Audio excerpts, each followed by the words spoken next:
estamos aqui com o Dr. Evandro. Dr. Evandro Ferreira, que é pesquisador aqui do INPA, ele também é graduado em Direito e Agronomia pela Universidade Federal do Acre e tem tantas outras formações, né, dentro do seu currículo. É um currículo muito vasto e muito enriquecedor para a gente que é aluno e para os próprios colegas de trabalho que ele tem também. Hoje a gente vai estar fazendo uma entrevista que tem como tema central a perícia e legislação florestal.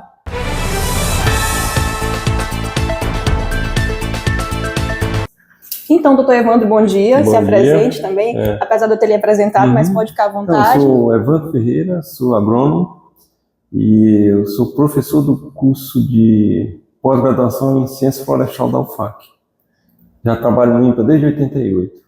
Já estou próximo de me aposentar. É uma caminhada longa, né?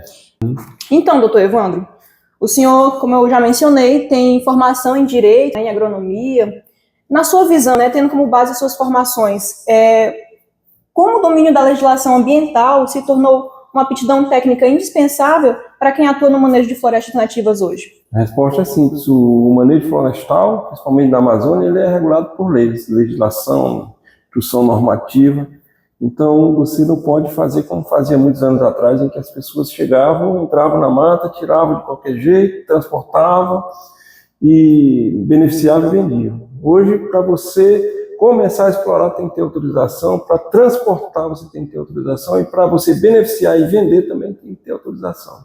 Então, é indispensável que você tenha esse conhecimento. Então, por exemplo, o profissional engenheiro florestal é o principal personagem da questão do manejo florestal sustentável madeireiro na Amazônia. Por quê? Porque ele é o único que está habilitado a assinar plano de manejo de exploração. Como a gente está na Amazônia, basicamente ele diz, entre outras coisas que a gente tem que decorar, né? Que é diâmetro mínimo de corte 50 centímetros na exploração florestal, o ciclo de exploração 35 anos, né?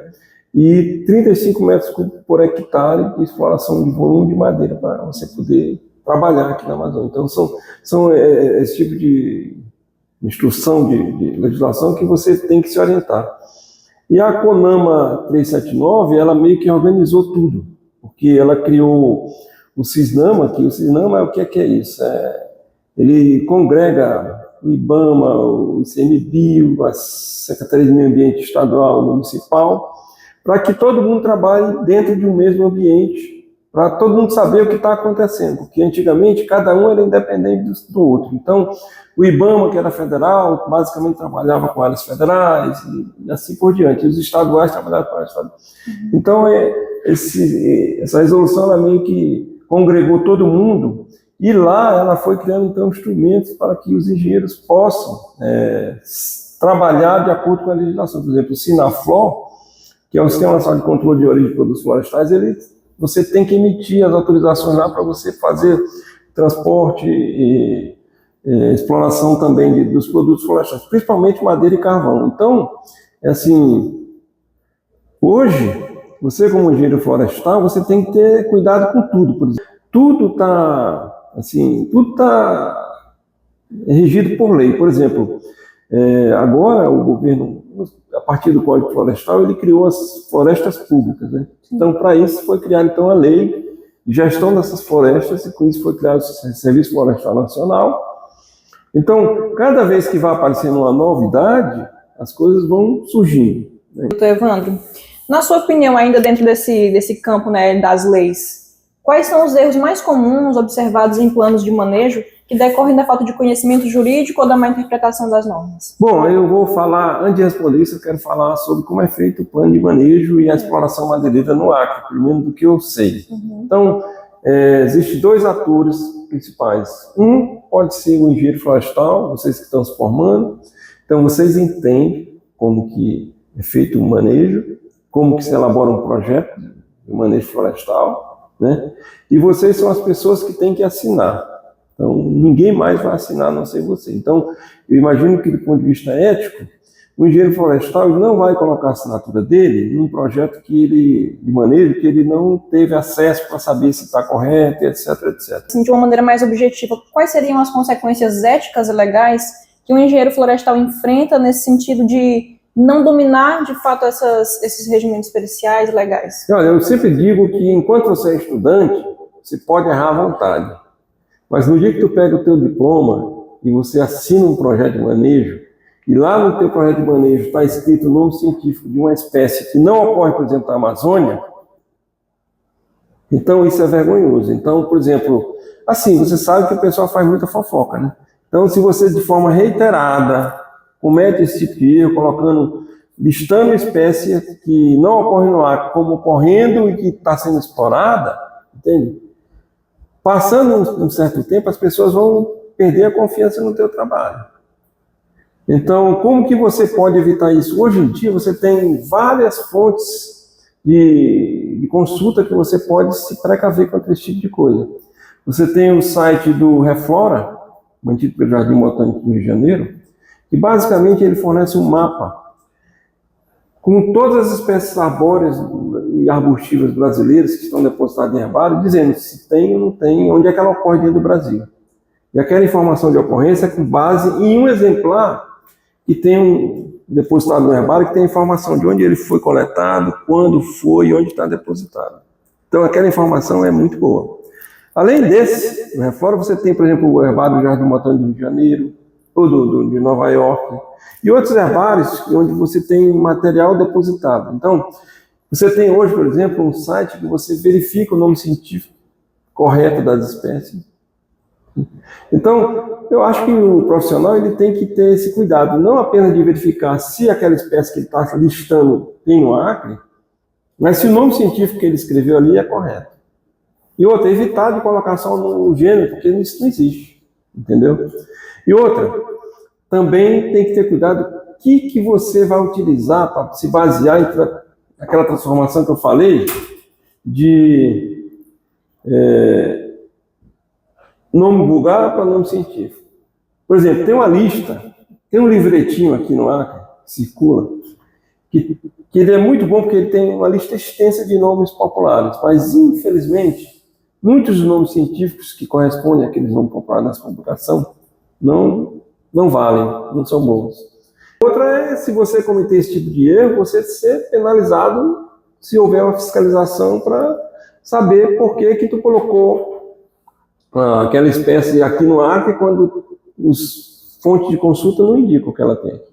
Então, isso é uma situação que tem que ter cuidado. Então, agora a gente vai para o terceiro bloco, que fala de carreira e formação.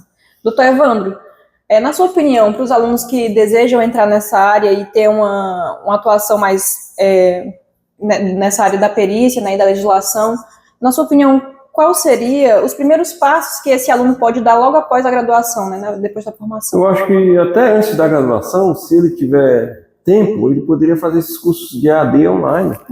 E tem curso de perito ambiental, e se tiver sorte de pegar algum perito que trate da questão da exploração madeireira, ou coisa mais específica, mais voltada, é importante. Por que isso é importante? Às vezes a pessoa pensa que não vou aprender muito, mas vai. Sabe por quê? Porque num curso como esse, durante a tua graduação, tu não tem tempo de pegar o Código Florestal, ou essas instruções do IBAMA, ou essas portarias de CONAMA e tudo mais, você não tem tempo para destrinchar. E mesmo porque fica uma coisa um pouco solta no âmbito do que tu está fazendo, porque tu fica estudando entomologia, patologia e tal, então fica meio descolado. Quando tu entra num curso como esse, tudo vai girar em torno disso, basicamente. Então, provavelmente, até o teu TCC, o teu trabalho final de curso, tu pode, talvez, selecionar de fazer uma perícia fictícia, mas que tu vai ter que cumprir o que são os requisitos, né? E por que isso é importante? Porque durante o curso, obviamente, tu não aprende a fazer perícia, nem como produzir um documento de perito. Mas durante um curso desse que você faz à parte, né, você, por exemplo, pode, dependendo do teu interesse, você pode, por exemplo, ir na Justiça Federal ou na Estadual e pedir cópia das perícias que foram feitas, e você pode ver como que os peritos mais experientes fizeram perícia numa questão específica que tem a ver com o que você faz, entende? Quais são os elementos que o juiz pede que tem que constar, né, que a legislação exige. Então, isso aqui é uma forma de você, talvez, ganhar experiência e expertise antes de partir mesmo para se oferecer para ser um perito. Eu acho que, agora, assim, eu também vi que não é muito caro, tem muitas opções no mercado, né, que você pode buscar, e perito ambiental tem muitos, mas depende muito do tipo de perito. Para você não importa perito sobre água, acho que não tem nada a ver com o seu campo, mas foi perícia envolvendo vegetação, a questão agrária, entendeu? E hoje tem muito mercado nessa parte do CAR, né? Então eu acho que vale a pena você investir, porque vai haver muito conflito. E por que eu digo isso? Eu vou dizer uma pegadinha que está rolando, que está acontecendo com essa história do CAR. O que é o CAR? O CAR é o Cadastro Ambiental Rural. Então, o que é esse CAR? O CAR é resultado do Código Florestal, que impôs isso, todo mundo tem que fazer o cadastro, porque o governo também, ele quer saber quem é que tem passivo ambiental, quem desmatou mais do que devia, ou quem desmatou, por exemplo, a PP de garapé ou de rio que passa próximo da propriedade, etc, etc. Então, o CAR é o seguinte, o CAR, a pessoa vai lá no escritório do CAR, ele vai de forma voluntária, ele chega lá e diz, olha, eu sou fulano, eu sou proprietário dessa propriedade, ele leva o documento da propriedade, onde está localizado, ele dá o nome dele, ele dá o endereço, cópia de identidade, CPF, entende? E a pessoa que está no CAR, ela faz todo o cadastro, e ainda pergunta, e como é que faz para chegar na sua área? Ele diz, não, tu vai pelo ramal do Mutum, aí com 5 km tu entra no ramal fulano de tal, depois tu entra lá no caminho, no varadouro que tem na propriedade do seu João, e pode andar meia hora que você está na minha propriedade. Em síntese, ele diz tudo. Mas o CAR não está concluído. Então, o que é que vai acontecer na prática? O CAR, ele vai mostrar, a grande figura que vai resultar de tudo isso, é quem tem passivo ambiental e quem não tem. Quem tem passivo ambiental, ele tem que dar um jeito de resolver. Então, você pode resolver o seu passivo ambiental reflorestando, ou restaurando a floresta, ou o que for, né? Mas, se não existisse o CAR, vamos dizer que essa pessoa morasse no Rio Iaco, a 2 dias de Sena Madureira. Você acha mesmo que o Ministério Público, Federal ou Estadual, ia ter dinheiro para mandar uma pessoa para ir até lá, para confirmar que aquilo ali é aquela propriedade, e andar lá nos pontos de divisa, entendeu? E ver tudo isso? Nunca, jamais, não ia acontecer nada. Agora, com o CAR, está tudo na mão deles, inclusive o endereço para ele ser citado, porque um processo na justiça só anda se a pessoa que está sendo acusada é citada. Como é que você citar? É você entregar um documento aqui, seu João, tem um processo contra o senhor na Justiça Federal e o senhor tem que comparecer tal dia lá. Mas o cara que faz isso, que é o oficial de justiça, ele só pode ir te encontrar se ele souber onde você está. E sabe o que o cara fez? O cara entregou o endereço de todo mundo. Então, se eles quiserem, eles vão ter como chegar fácil, tem até o telefone de contato ou de recado, entende?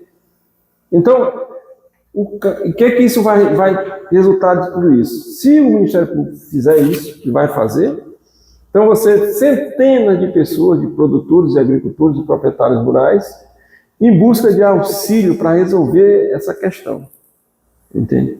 Então, quem que pode ajudá-los? Provavelmente o topógrafo, provavelmente o engenheiro florestal, porque se ele está sendo acusado disso, ele pode contrapor, por exemplo, não, ele está 70% desmatado, mas eu tenho aqui uma área que está sendo reflorestada.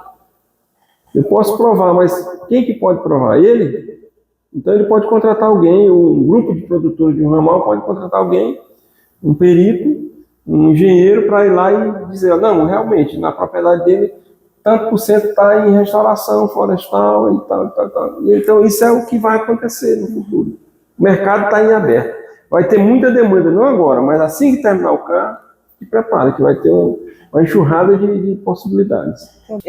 Considerando esse cenário atual que a gente tem na Amazônia, você acredita que o mercado de trabalho ele vai estar mais exigente quanto ao perfil multidisciplinar do profissional? Por exemplo, quais outras expertises ele tem que ter, né, além disso?